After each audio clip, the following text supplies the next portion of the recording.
Sorry to cut you short there. Let's bring in our third panelist on the program, Ogundamisi from London. And Kaude, weighing on these matters for us, let me actually take you on the issues of the APC congresses and how things have turned out. You've been watching and monitoring how this has happened.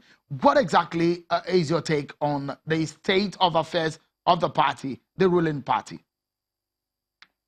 We're getting closer to election, and sadly, in Nigeria, political parties don't start taking themselves serious until it's just few months to election. We talk about building institutions of government and building our democratic process. It's sad that as citizens and even as political platforms, the country would wait for another 4 years before people start taking politics seriously.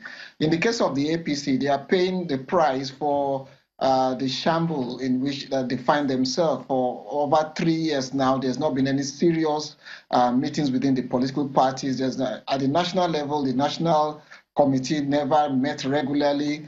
And now what you have is people in the different ward level, people who are struggling to get into the position of power are actually finding themselves to struggle, and you see all the violence that are taking place across the country.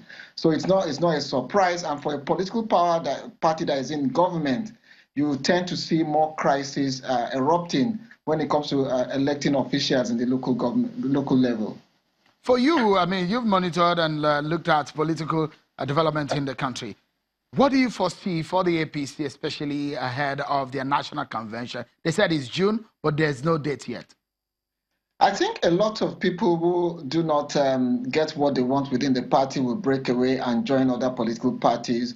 Quite a number of them will stay within the party. And it's not unusual. What you have within these political parties are they are not really political parties in the real sense of it. They are just platforms for different elements to get into elected positions. And that's where you have the problem in the country. We have about over 60 political parties in Nigeria. You ask yourself, why are people focusing more on the PDP and the APC? Because they are for now seen as the only political platform where you can get elected into public office. All right. The other parties are more or less like attachment to the major political parties. Let's close the program now, and let's do that in 30 seconds, Mr. Ogundamisi. The reaction of the Afenifere leader, Pa Reuben Fashoranti, today, telling the president that you are not running this country well. What's your take on that? Don't forget, the former president, Olusegun Obasanjo, was the one who visited him in Akure today.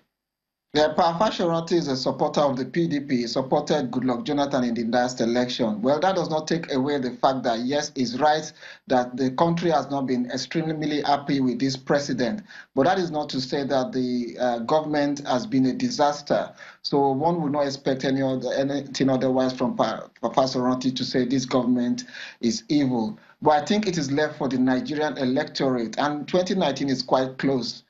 We should leave it to the electorate to determine, to give this government either a vote of confidence.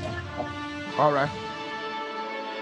Ogundamisi, it's always a pleasure having you talk to us on some of these scenarios playing out in the country, especially ahead of the 2019 general election. It's a crucial year for Nigeria. Many thanks to my partner tonight on the program, Senator Ita Enang, Special Assistant to the President on National Assembly Matters. Thank you for weighing in on the issues. Samson Todo, convener of the Not Too Young to Run Bill. Thank you for coming on the program. Ogundamisi from London. Thank you, everyone, for being part of the show today. Many thanks for watching, everyone. I'm Shiwa Kimale.